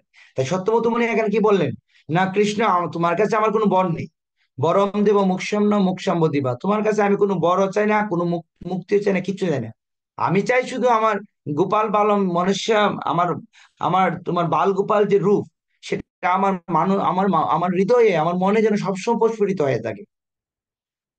দেখুন এখানে আহ, প্রার্থনার মধ্যে এত সুন্দর বিষয় এখানে, মানে এখানে সত্যবত উনি বলছেন, ঠিক আছে তুমি আমাকে এটা দিতে হবে, আমি তোমার কাছে এটা চাই। তো এখানে কি সত্যবত উনি বললেন যে সবার একটা চয়েস আছে, যে আমি কৃষ্ণকে ভালোবাসি, আমি গোপালকে ভালোবাসি, আমি জগন্নাথকে ভালোবাসি, আমি মহাপ্রভুকে ভালোবাসি, আমি নরসিংহদেবকে ভালোবাসি। তাই একটা চয়েসের কথা বলছেন এখানে। তাহলে সত্যবত উনি কি চয়েস করলেন, আমি তোমার বাল গোপাল রূপটা আমার হৃদয়ে আসো, আমি আর অন্য কোনো রূপ চাই না, আমার হৃদয়ে তোমার এই বালগোপাল রূপটা আমি চাই, এইটাই যেন আমার হৃদয়ে সবসময় থাকে। যেমন বীর হনুমানজি কি চাইছেন, জয় সীতারাম লক্ষ্মণ হনুমানজি, উনি সীতামা এবং রাম, ভগবান রামকে ওনার হৃদয়ে একদম ছিঁড়ে উনি দেখাই দিচ্ছেন যে আমার হৃদয়ে সীতামা এবং রামচন্দ্র সদাই বিরাজ করেন। তো সত্যবতী উনি বলছেন আমার হৃদয়ে তোমার এই রূপটা থাকতে চাই, আমি তোমার কাছে এটা চাই। উনি বলছে আমি কোনো লোভনীয় বর চাই না, ধনংদি রূপংদি জনংদি, আমি মোক্ষ কিচ্ছু চাই না। আমি তোমার কাছে চাই যে তোমার বাল গোপাল রূপ মনুষ্য আমার স্মৃতিতে, আমার হৃদয়ে তোমার এই বাল গোপাল রূপটা থাক। তারপরে উনি আবার আসে কি বললেন, যে হে কৃষ্ণ, তুমি তো কুবেরের দুই পুত্রকে দিয়েছো, যে দুই পুত্র এত বড় অপরাধ করছেন, তারা মদ টদ খেয়েছেন, সুরা খেয়েছেন, নারী নিয়ে এরকম অপরাধ এরকম করছেন, এরকম ব্যক্তিকে তুমি প্রেম ও ভক্তি দিয়েছো, তাহলে তুমি আমাকে দিবে না কেন? তাহলে দেখুন শাস্ত্রে এরকম বর্ণনা আছে যে ভগবান কত করুণাময়, যেই যেই এত বড় অসুর রূপে আসছেন, গোপীর রূপ ধারণ করে আসছেন, যখন ভগবান কৃষ্ণের 6 দিন বয়স, তখন একটা গোপীর রূপ ধারণ করে আসছেন। কে আসছেন? পুতনা। পুতনা যখন আসছেন এত সুন্দর করে সাজগুজ করে তিলক মালা দিয়ে আসছেন, শাড়ি টাড়ি পরে আসছেন, সবাই বলছে যে আপনি কোথা থেকে আসছেন? আমি মথুরার গোপী, আমি মথুরা থেকে আসছি, আমি কৃষ্ণ কানাইকে দেখতে আসছি। কৃষ্ণ কানাইয়ের ঘরটা কোনটা? নন্দ মহারাজের ঘর কোনটা? তো সবাই তো ওকে দেখে আনন্দিত হয়ে গেলেন, হাই এত সুন্দর গোপী আসছে। তাই আমাদের হিজ হলিনেস আহ সুবক স্বামী গুরু মহারাজ বলেন যে আমাদের কাছে মায়া ওইভাবে আসবে, সেজে গুজে আসবে, সুন্দর করে মালা তিলক দিয়েছিলেন। দেখুন এখানে ভগবান কৃষ্ণের কাছে কে আসলেন, এই এত বড় রাক্ষসী আসলেন কি একটা গোপীর রূপ ধরে। এসে মা যশোদা বললেন, মা যশোদা, আমি একটু কানাইয়াকে একটু কোলে নিতে চাই, আমি তো মথুরা থেকে আসছি, আমার খুব ইচ্ছা কানাইয়াকে একটু আদর করার। তো মা যশোদা তো অত্যন্ত সহজ সরল মা, উনি ভাবছেন ঠিক আছে ও আসছে, ঠিক আছে তুমি আমার কানাইয়াকে একটু কোলে নাও। তো কানাইয়াকে কোলে নিয়ে কি করলো, তো কানাইয়াকে কোলে নিয়ে ও তো আসছে একটা খারাপ উদ্দেশ্যে, তো কৃষ্ণ কি করলে চোখ বন্ধ করে ফেললেন। তো চোখ বন্ধ করার কারণ হচ্ছে কৃষ্ণ একবার চোখ বন্ধ করলেন, কেন? কারণ কৃষ্ণ যদি তাকিয়ে তাকিয়ে তাহলে এই অসুরের প্রকৃত রূপটা প্রকাশিত হয়ে যাবে। তাই কৃষ্ণ এর জন্য চোখ বন্ধ করে রাখলেন, কারণ কৃষ্ণ যার দিকে দৃষ্টি দিবে সে তার প্রকৃত স্বরূপ প্রকাশিত হয়ে যাবে। সে সে আর তার যুগ যে শক্তি, তার যে যুগ শক্তি সেটা কৃষ্ণের কাছে প্রকাশিত হয়ে যাবে। এই জন্য কৃষ্ণ চোখ বন্ধ করে রাখলেন। চোখ বন্ধ করে রাখলে এই জন্য কৃষ্ণ তাকে মহিমান্বিত করবেন, তাকে মাতৃপদ দান করবেন। তাহলে দেখুন, যেই পুতনা কালকুট বিষ ওর স্তনে মেয়েকে নিয়ে আসছে কৃষ্ণকে হত্যা করার জন্য, কৃষ্ণকে বধ করার জন্য, আর সেই কৃষ্ণ সেই পুতনাকে মাতৃপদ দান করে দিলেন, এই জগতে বিখ্যাত করে দিলেন যে কৃষ্ণ কত করুণাময়, কত দয়াময়। এইটা শুনে এই শুকদেব গোস্বামী মানে কৃষ্ণের লীলা শোনার জন্য পাগল হয়ে গেছেন, যে কৃষ্ণ এত দয়াময়। শুকদেব গোস্বামী তার জীবনের স্টার্টিং এ উনি নির্বিশেষবাদী ছিলেন। তো যখন এই কৃষ্ণের এই শ্লোকটা শুনলেন, তখন কৃষ্ণের আরো মহিমা শোনার জন্য পাগল হয়ে গেছে। তো তাহলে দেখুন, যারা কৃষ্ণের ভক্ত, কৃষ্ণের জন্য মাখন করেন, কৃষ্ণের জন্য ক্ষীর করেন, কৃষ্ণের জন্য পায়েস করেন, কৃষ্ণের জন্য সুন্দর করে রান্না করেন, কৃষ্ণকে প্রেম ভরে কৃষ্ণকে সাজান, কৃষ্ণের ভোগ নিবেদন করেন, কৃষ্ণের বাণী প্রচার করেন, তাদেরকে কৃষ্ণ কি দান করবে? এই জন্য সত্যমতি মনে বলছেন যে তুমি কুবেরের পুত্রকে তুমি প্রেম ভক্তি দিয়েছো, আমাকে দিবে না কেন? তথা প্রেম ভক্তি সকামে প্রযোজ্য, তুমি তাকে দিয়েছো, আমাকে দিবে না কেন? তাই আমাকে তুমি এটা দান করো। তাহলে এটা হচ্ছে কৃষ্ণের প্রতি আমাদের অধিকার। আমি যখন কৃষ্ণের সেবা করবো, তাহলে আমার কৃষ্ণের প্রতি অধিকার আসবে, যে কৃষ্ণ তুমি একা চুপ করে বসে থাকো। যেমন সনাতন গোস্বামী বলছে যে তুমি আমার কাছে এত বাইনা ধরো না, আমি এখন ভগবানের সেবা নিয়ে ব্যস্ত, বই খাতা কলম নিয়ে লেখা নিয়ে ব্যস্ত। তুমি এখন বলবে যে তোমাকে একটু লবণ দিয়ে রুটি করব, তোমাকে পুরা রুটি দিতে বলবো না, তোমার আবার কয়দিন পর আমাকে মন্দির বানাই দাও, আমি এত কিছু পারবো না, তুমি চুপ করে এখানে থাকো, তোমাকে আমি এত কিছু দিতে পারবো না, তুমি যদি ভালো লাগে আমার কাছে থাকো, আনালে এখান থেকে চলে যাও। আর যদি তুমি পারো তুমি গিয়ে নিজে মন্দির করো, আমি পারবো না, আমি এখন ব্যস্ত আছি কৃষ্ণের সেবা নিয়ে। দেখুন কৃষ্ণকে কে এই কথা বলতে পারে, কৃষ্ণের সাথে কে এরকম মানে কৃষ্ণকে তৃষা করতে পারে। তাই আহ ভীষ্মদেব ভীষ্মদেব কৃষ্ণের কাছে স্তুতি করেছেন, স্তুতি করে কৃষ্ণের কাছে বলছেন যে কৃষ্ণ তোমার, তুমি ভীষ্মদেব ছিল সারথী, পার্থ সারথীর ভক্ত ছিলেন ভীষ্মদেব, আর ভীষ্মদেব ছিল ভগবানের বীর রসের ভক্ত। তো ভীষ্মদেব বলছেন যে তোমার যে পার্থ সারথীর রূপটা আমার খুব ভালো লাগে, তুমি অর্জুনের সারথি হয়েছো, আর ধুলা সবকিছু যুদ্ধের মতো ধুলা টোলা হয়ে কৃষ্ণের চুলগুলো আন্দোলিত হয়ে গেলেন, কৃষ্ণের পুরো অঙ্গে ধুলা টোলা পড়ে নিলেন, যে কৃষ্ণ আমার অনেক ভালো লাগে তোমার এই রূপটা। এই দেখুন বিষ্ণুদেব কৃষ্ণের রূপের প্রতি আকৃষ্ট। এবং বিষ্ণুদেব বলছেন যে যখন অর্জুন বিষ্ণুদেবকে এতগুলা বাণ মানলেন, তো বিষ্ণুদেব বলছেন যে কৃষ্ণ, যে অর্জুন আমাকে এই বাণগুলো মারছেন সেটা আমার কাছে মনে হচ্ছে না, আমার কাছে মনে হচ্ছে যে আমার আমার প্রেমিকা আমাকে কি করছে, তিরস্কার করতেছে। যখন প্রেমিকা যখন প্রেমিককে তিরস্কার করে তখন প্রেমিকা কিন্তু অনেক ভালো লাগে, অনেক ভালো লাগে যে আমার প্রেমিকা আমাকে তিরস্কার করছে। তো বিষ্ণুদেব বলছেন আমাকে এত বাণ বিদ্ধ করা হলো সেটা আমার কিছু মনে হচ্ছে না, যেন আমার মনে হচ্ছে যে যে আমার আমার প্রেমিক আমাকে এইভাবে তিরস্কার করছেন আমার প্রেমিকা।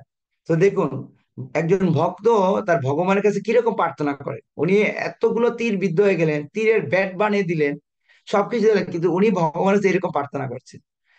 তো ভক্তের মনোভাবটা হচ্ছে এরকম, ভক্ত সবসময় ভগবানের মানে দর্শন করতে চায়, ভক্ত সবসময় ভগবানেরকে স্মৃতিতে রাখতে চায়, ভক্ত সবসময় ভগবানের সেবা করতে চায়। আর এই সেবা করে ভগবানকে স্মৃতিতে রেখে ভগবানের কথা বলে যে আনন্দ, সেটা হচ্ছে সর্বোত্তম আনন্দ। এবং এই আনন্দের কাছে এই জগতে কোনো আনন্দ হবে না। তাই যশোদা মার যে আনন্দ উনি কৃষ্ণের প্রতি যে ওনার যে প্রেমের বিনিময় করেছেন সেটা সর্বোত্তম বাৎসল্য প্রেম প্রকাশ করেছেন। এই জগতে ভগবান অনেকের সাথে অনেক বাৎসল্য প্রেম উনি এই জগতে প্রকাশ করেছেন, কিন্তু যশোদা মার সাথে উনি সর্বোত্তম বাৎসল্য প্রেম উনি লাভ করে, উনি অনুভব করেছেন, কৃষ্ণ সেই রস আস্বাদন করেছেন। তাই এই রস যেন আমাদের সকলের উপর বর্ষিত হয়, এবং আমরা এই বাৎসল্য প্রেম যেন আমরা যদি বাৎসল্য প্রেমের প্রতি যদি আমরা আকৃষ্ট হয়, তাহলে আমরাও এই যে বাৎসল্য প্রেমের ভক্ত হিসেবে কৃষ্ণ আমাদের দান করবেন। তাই হিজ হোলিনেস ভক্তিচারক স্বামী গুরু মহারাজ উনি বলছেন যে আমরা কখনো কৃষ্ণের কাছে দাবি করতে পারি না কৃষ্ণ আমি তোমার বন্ধু, তুমি আমার ছেলে, তুমি আমার প্রেমিক, এটা আমরা কখনো বলতে পারি না। কিন্তু আমরা কৃষ্ণের সেবা করে যাব, কৃষ্ণ আমাকে পজিশনটা দিবে। কৃষ্ণ বুঝেন বাবুগ্রাই জনার্দন যে আমি কোন রসের ভক্ত, আমি কৃষ্ণের কাছে কিভাবে চাই কৃষ্ণকে, উনি সেটা বুঝেন। তাই উনি আমাদেরকে সেটা দান করবে, কিন্তু কৃষ্ণের কাছে আমরা দাবি করতে পারি না। তাই কৃষ্ণ কৃপা করে আমাদেরকে সেই রস আমাদের দান করবেন, সেই প্রার্থনা আমরা কৃষ্ণের কাছে করি, যশোদা মায়ের কৃষ্ণ কানাইয়ের কাছে। এবং যারা কৃষ্ণের অন্তরঙ্গ ভক্ত তাদের কাছে আমরা সেই প্রার্থনা করি যেন আমরা সেই অনুসারী হতে পারি। তো এই বলে আমি শেষ করব। আর আমার একটা রিয়েলাইজেশন বলি, স্বাভাবিকভাবেই এই 1 মাস আমার একটা সংকল্প ছিল যে 1 মাস আমি যশোদা মা কৃষ্ণ কানাইয়ের কথা বলবো। তো সেটা কৃষ্ণ পূর্ণ করেছেন, এবং 1 মাসেই প্রায় প্রায় 70টার উপরে প্রোগ্রাম করেছি 1 মাস, এবং সব জায়গায় যশোদা মা কৃষ্ণের কথা বলার প্রয়াস করেছিলাম। এবং এখন আমার এমন হচ্ছে যে গীতার ক্লাস দিতে বা গীতার বিষয় নিয়ে চর্চা করছে আমার মানে কেমন জানি আমার একটু ভালো মানে একটু এটাও অপ্রাকৃত কথা, ভগবানের মুখ নিঃসৃত, কিন্তু গীতার কথা বলার মানে স্পৃহাটা যেন কেন আমার একটু একটু কমে গেছে এরকম মনে হচ্ছে। তখন আমার ভুল দিল যে গীতার জ্ঞান হচ্ছে প্রাথমিক নলেজ, তারপরে যে ভাগবত হচ্ছে আর উন্নত, তো ভাগবতের যে দর্শন স্কন্ধ সেটা আরো উন্নত। তো ভাগবতের এই কথা বলে এই লীলা স্মরণ করে যশোদামার কথা, দামবন্ধু লীলা, গোপালকে পূজা দেওয়া, দীপদান করা, এইগুলো 1 মাস করে আমার কাছে মনে হচ্ছে যে আমি কখনো ভুলতে পারতেছি না এই কৃষ্ণ কানাইকে, যশোদা মায়েকে। তো আমি এই বৈদিক কালচার ওয়ার্ল্ড আমি বলছিলাম যে আমি দামোদর সম্বন্ধে কিছু বলবো। তো দামোদর মাসে বিশেষ ব্যস্ততার জন্য আমি সেটা পাই নাই। আর দামোদর মাসে আমি অনুভব করেছি বৈদিক কালচার ওয়ার্ল্ডের মধ্যে অনেক অনেক অনেক অনেক মানে ভগবানের শুদ্ধ ভক্তরা, গুরুদেব মহারাজরা, প্রবীণ বৈষ্ণবরা ক্লাস দিয়েছেন।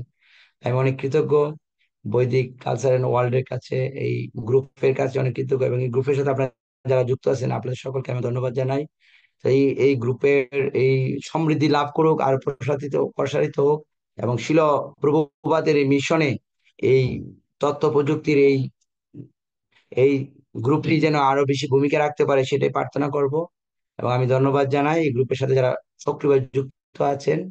এবং কিছুদিন আগে একটা কম্পিটিশন হয়েছিল, গীতা শ্লোক কম্পিটিশন, তো সেটা আমার অনেক ভালো লেগেছে। অনেক অনেক ধন্যবাদ। তো আমি বলে আমি এখানে শেষ করছি। যদি আপনাদের কোনো অভিমত থাকে বা কিছু কমেন্টস থাকে, ফিডব্যাক থাকে, আপনারা বলতে পারেন, বা কোনো কোশ্চেন থাকে। হরে কৃষ্ণ, জয় জগৎগুরু শিল প্রভুপাদ কি জয়, কৃষ্ণ কানাইয়া কি, যশোদা মাইয়া কি জয়, হরে কৃষ্ণ। তো প্রভুজি, আমি একটু বলবো, আপনি যে রস সম্বন্ধে আপনি বললেন, বাৎসল্য রস, এতে মনে হচ্ছে যেন আপনি এই আহ, নন্দ মহারাজের মতো সেই রস আস্বাদন করেছেন এই একটি মাস। আমার মনে হচ্ছে যেন, কারণ আপনার মানে বাৎসল্য রসটাকে আপনি এত সুন্দর করে বিশ্লেষণ করেছেন যে এতে বোঝা যাচ্ছে যে আপনি অলরেডি নিজে সেটা আস্বাদন করেছেন। তো আপনার মানে এই একটা মাস আপনি সত্যি সত্যি আপনার খুব ইয়ে ছিল, মানে সাধনার মাস ছিল, এতে বোঝা যায়। তো আমাদের জন্য একটু কৃপা করবেন।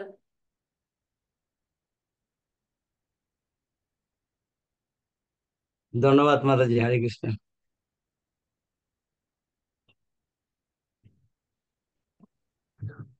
আহ আর কারো কোনো জিজ্ঞাসা?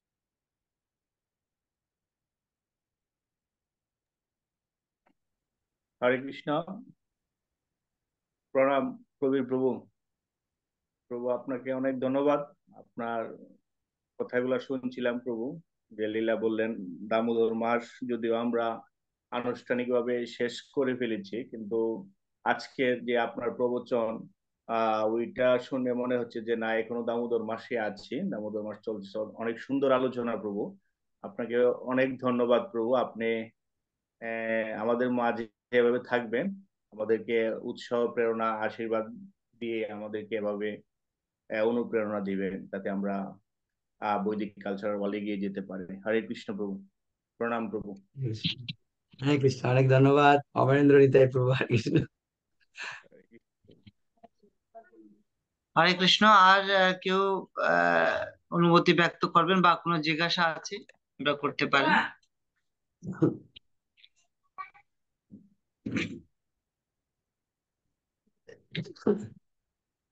তো আমাদের সাথে কিশোর গোপাল প্রভু আছেন। কিশোর গোপাল প্রভু যদি কিছু বলেন।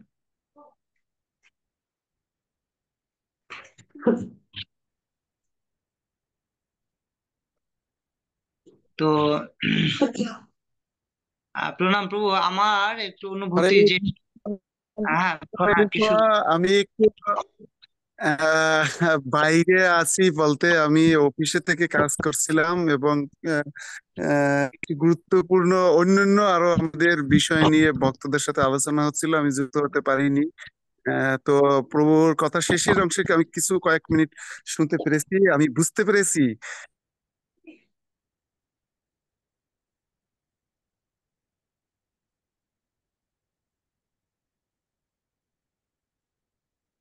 প্রভু শোনা যাচ্ছে না।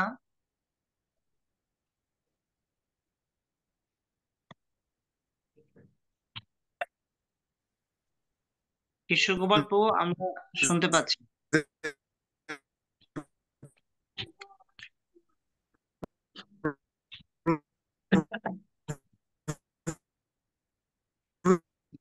প্রভু নেটওয়ার্ক প্রবলেম হচ্ছে। Recording in progress.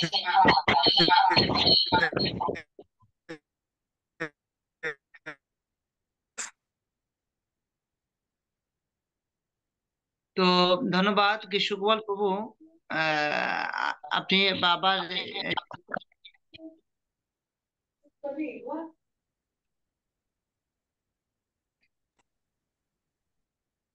শেষাংশে আপনি আবার একটু বলবেন, এবং নেটওয়ার্কটা একটু বা হোক, আপগ্রেড হোক। তো শ্রীপাদ প্রবীর কৃষ্ণ প্রভুর চরণে আমি প্রণতি নিবেদন করছি। প্রভু আমাকে শোনা যাচ্ছে?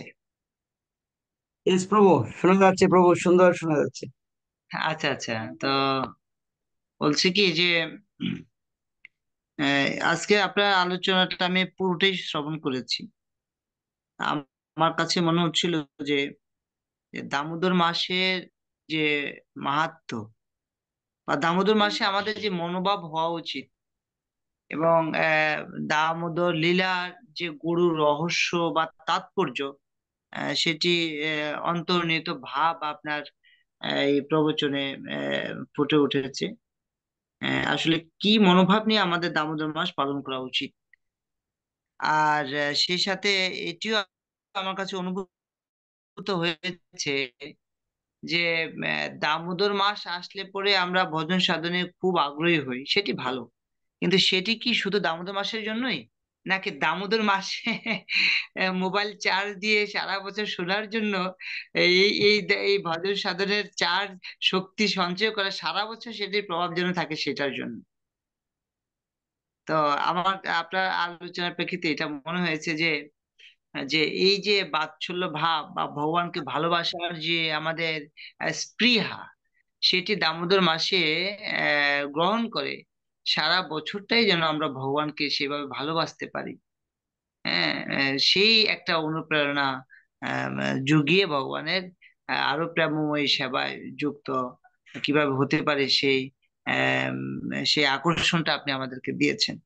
এবং আহ, পরমেশ্বর ভগবান শ্রীকৃষ্ণ যেন আমাদের হৃদয়ে থাকে, এবং হৃদয়ে যখন আছে আমরা এটা অনুভব করি, এবং তাকে সেই সময় ডাকি, তার কৃপা, তার সান্নিধ্য পাওয়ার আকাঙ্ক্ষী হই, তখনই কিন্তু কৃষ্ণ আমাদের হৃদয়ে প্রকাশিত হন। তো তো সেটি আপনার যে ভাবের ফলে, যে পাঁচটি ভাব, সে সে ভাব যে ভাবের ফলে আমাদের হৃদয়ে কৃষ্ণ আহ, জাগ্রত থাকেন, সেই চেতনা আমাদের মধ্যে প্রস্ফুটিত থাকে, সেই ভাবটি আজকে আপনি যথার্থভাবে বর্ণনা করলেন। এবং আমার এই দামোদর মাসে বোধি কালচার ওয়ার্ল্ডে একটি ইয়ে ছিল, কি বলে, অভিলাষ ছিল যে অন্তত দামোদর অষ্টকমটা যেন আমরা ব্যাখ্যা সহকারে শ্রবণ করি। যদিও আজকে সম্পূর্ণ ব্যাখ্যাটা দেওয়ার সময় হয়ে ওঠেনি, কিন্তু আমার মানে অধিকাংশ অভিলাষটাই পূর্ণ হয়েছে। তো সেই আপনার এই তাৎপর্যপূর্ণ ব্যাখ্যা শ্রবণ করার পরে দামোদর মাসের সে মনোভাবটা যেন আমরা সারা বছর ধরে আমাদের হৃদয়ে জাগ্রত রাখতে পারি, সেই আশীর্বাদ আপনার কাছে প্রার্থনা করছি। আপনাকে অনেক ধন্যবাদ। হরে কৃষ্ণ। হরে কৃষ্ণ প্রভুজি। আপনার আচরণে আমার একটি প্রশ্ন প্রভুজি। প্রভুজি, সেই মঙ্গলারতির সময় ভগবানের যখন ঘুম থেকে উঠি, ভূমিকে প্রণাম করে ভগবানকে প্রণাম করে জানাই দিনটা যেন তোমার সেবায় আমি নিবেদন করতে পারি।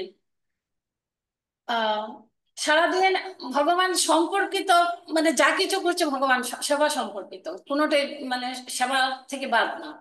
কিন্তু ভগবানকে ওইভাবে আমি ইয়ে করতে পারছি না, মানে তাকে আহ তা তা ভগবানকে মানে সবকিছু দিয়ে সন্তুষ্ট করার মতো আমি ওই সেবাটা আমি করতে পারছি না প্রভু।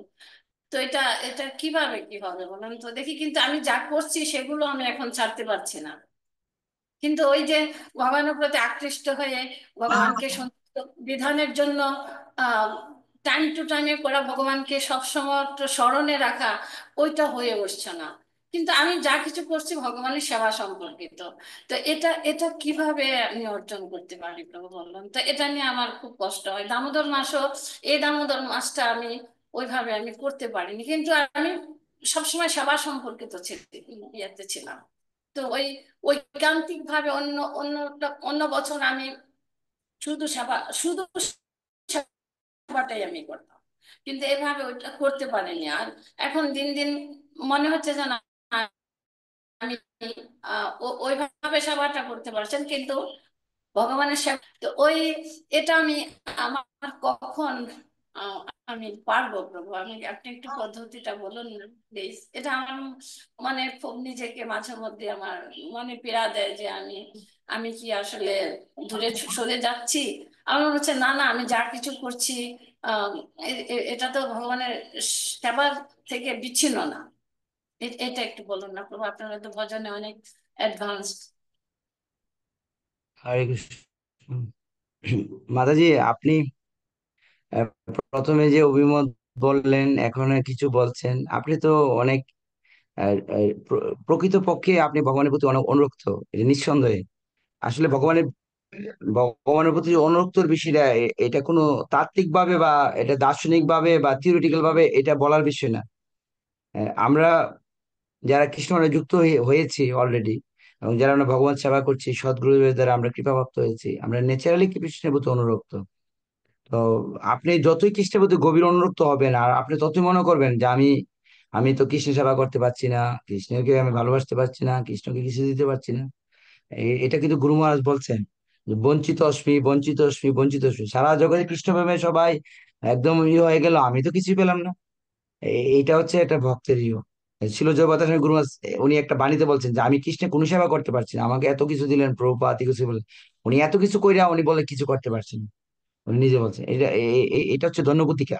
এটা একটা ভগবানের শরণাগতির একটা লক্ষণ। শরণাগতির 6টা অঙ্গের মধ্যে একটা হচ্ছে দৈন্য আত্মনিবেদন, দৈন্য। এটা খুব ভালো, আপনার এই মনোভাবটা খুব ভালো। আর আহ, একটা হচ্ছে ন্যাচারালি আমরা কৃষ্ণকে ভালোবাসি, ছোটবেলা থেকে কৃষ্ণের কোনো না কোনো কিছু আমাদের ভালো লাগে। এইভাবে আমরা বড় হয়ে আসছি, এটা একটা ভাবনা থাকে। আর এটা হচ্ছে যে আমরা ভক্তের মাধ্যমে আমরা ভগবানের প্রতি আমাদের ভালোবাসা বৃদ্ধি পাচ্ছে। তো আপনার উভয়টাই হচ্ছে। আপনি অনেক অনেক প্রসন্নতা করেছেন, আপনার অনেক সুন্দর আপনার অভিমত। আপনি অবশ্যই কৃষ্ণের দিকে অগ্রসর হচ্ছেন, কোনো ডাউট নেই মাতাজি। হরে কৃষ্ণ, হরে কৃষ্ণ। হ্যাঁ, আপনি আপনি চালিয়ে যান। রাখবেন প্রভু আমার জন্য। মাঝে মধ্যে ওই মনে করেন ভগবানের রান্নাটা দেরি কিছুদিন ধরে এরকম হচ্ছে, বিশেষ করে এই দামোদর মাসটাতে আমি মানে অন্য বছর আমি একেবারে একনিষ্ঠ ভাবে আমি ওইভাবে করতাম, কিন্তু এবার দেখা গেল আমি টাইম মেনটেন করতে পারিনি, আমি রান্নাটা সময় মতো ভোগ দিতে পারিনি, এরকম করতে পারি ভগবানের সামনে ওরকম ভাবে বসতে পারিনি। আম, যখন আমি সেবাটা তখন দেখা গেল আমার একটা ফোন আসলো বা একটা কিছু, কিন্তু ফোনটাও আসছে কৃষ্ণ সেবা সম্পর্কিতই। ঠিক এরকম একটা অবস্থা আমার কেটেছে। তো আমি আমি অনেকে বলি যে এবার আমার ভজন হয়নি, মানে দামোদর ব্রতের ভজনটা আমার ঠিক মতো হয়নি এবার।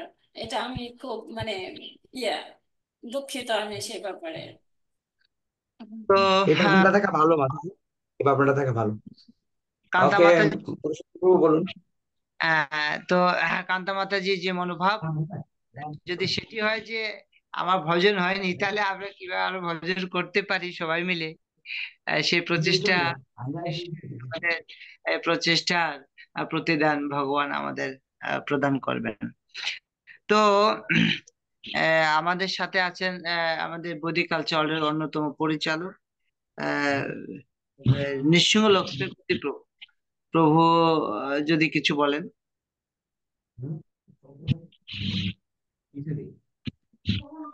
নৃসিংহ লক্ষ্মীপতি প্রভু। হরে কৃষ্ণ, ধন্যবাদ, প্রণাম প্রভু।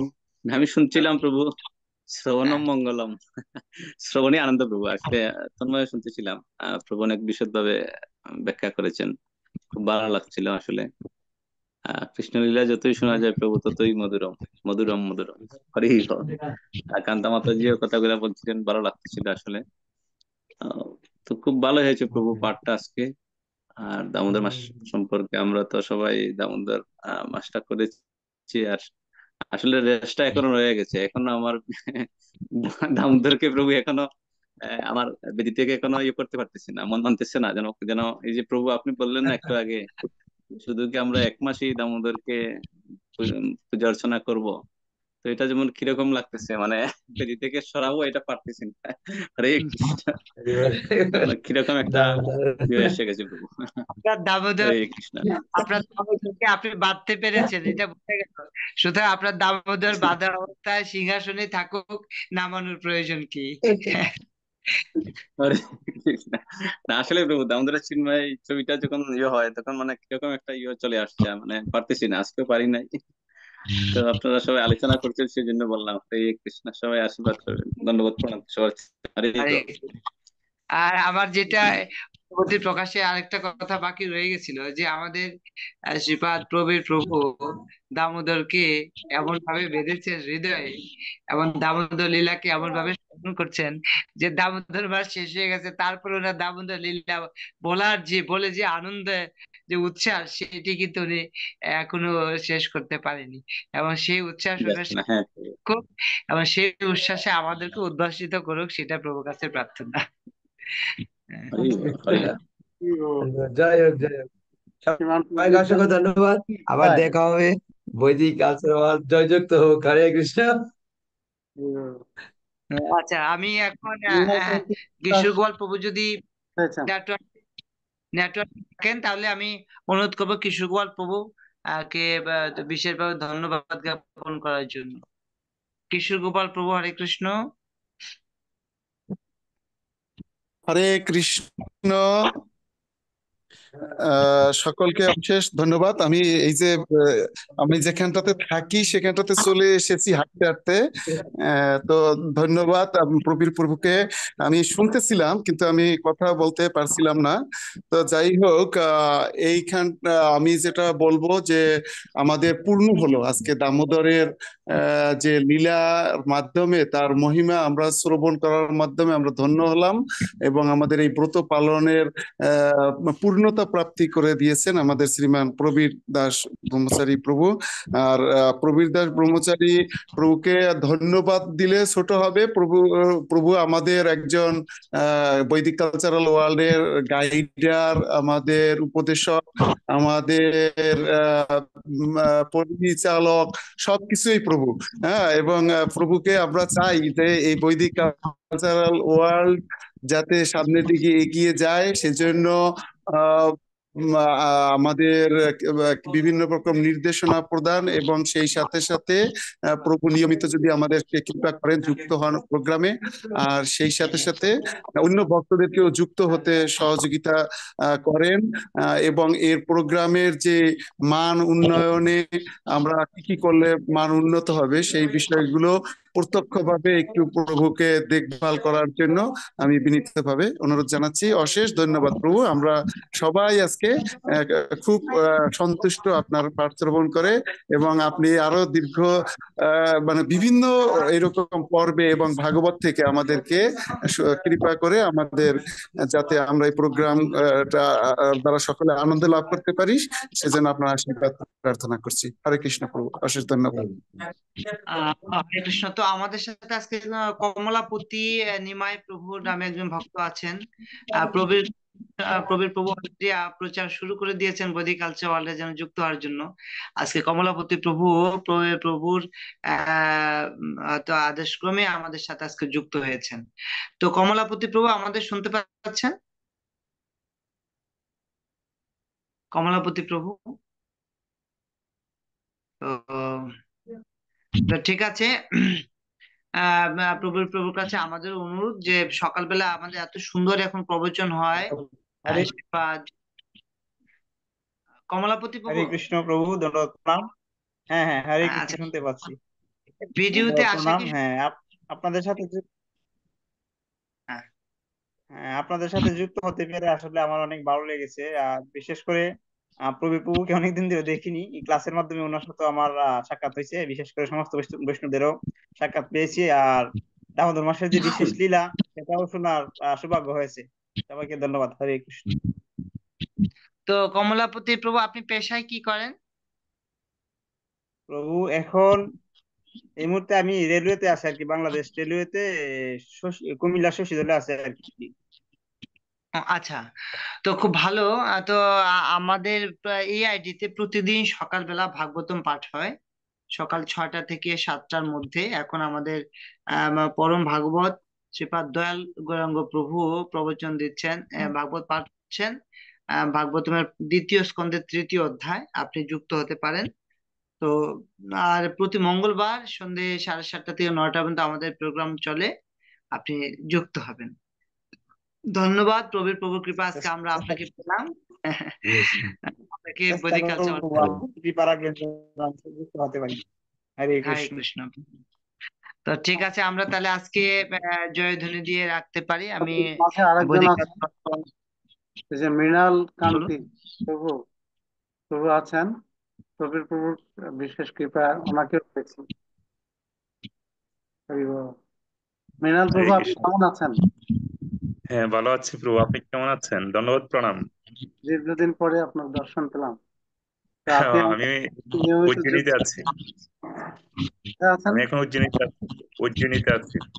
হরি বল। প্রভু হ্যাঁ, উজ্জয়িনীতে আপনার আছেন, হ্যাঁ ধামে আছেন। তা আমাদের কৃপা করবেন ধাম থেকে। হ্যাঁ, আপনি আপনাদের কৃপা করবেন, আপনাদের কৃপায় ভক্তি জীবন অগ্রগতি লাভ করবো, সেটাই। আমি আসতে পারিনি, ওই যে পূজারী সেবা ছিল, তাই এখন এসেছি 15-20 মিনিট আগে। হরি বল। আপনি তো সরাসরি রাধা মদন মোহনের সেবা করছেন, তো সেজন্য আমাদেরকে মদন মোহনকে জানাবেন, আমরা যেন সুন্দরভাবে আমাদের ভক্তি জীবন যাপন করতে পারি এবং এই সেবা যেন আমরা উত্তরোত্তর সমৃদ্ধি ঘটাতে পারি। সেটা আপনি কৃপা করেন না, আমি আপনাদের সবার কনিষ্ঠ, আপনাদের কৃপা আশীর্বাদ এগিয়ে এই যেতে ভজে পারি। সেই বড়। হ্যাঁ, অতএব আপনি আমাদের চেয়ে অনেক বড় এই কারণে, কারণ আপনি সরাসরি ভগবানের সেবা করছেন, তাই। না, না, কৃপা করবেন যে টিকে থাকতে পারি সবসময়। হরে কৃষ্ণ। হরে প্রবীর প্রভু আছেন? হরে কৃষ্ণ। প্রবীর প্রভু, প্রভু হচ্ছে আমার শিক্ষাগুরু। হরি বল। হ্যাঁ, উনি বলেছেন আমাকে আপনার সম্পর্কে। আহ, আমি কিছুদিন আগে পুজোর মধ্যে গিয়েছিলাম, বলেছেন আপনার কথা। প্রবীর প্রভু হ্যাঁ, আপনার সাথে আমি চিনি ব্যক্তিগতভাবে। গোবিন্দ। প্রবীর প্রভু, হরে কৃষ্ণ। হ্যাঁ, প্রভু বের হয়ে গেছেন না? তো ঠিক আছে, তাহলে আমি গোবিন্দ গোপাল প্রভুকে আজকে জয়ধ্বনি দিয়ে জগতের সবার কল্যাণের জন্য হরিনাম পূর্বক জয়ধ্বনি দেওয়ার জন্য অনুরোধ করছি। জয় শ্রীকৃষ্ণ চৈতন্য প্রভু নিত্যানন্দ, অদ্বৈত গদাধর শিবাসাদি গৌর ভক্তবৃন্দ। হরে কৃষ্ণ কৃষ্ণ কৃষ্ণ হরে, হরে রাম রাম রাম হরে হরে।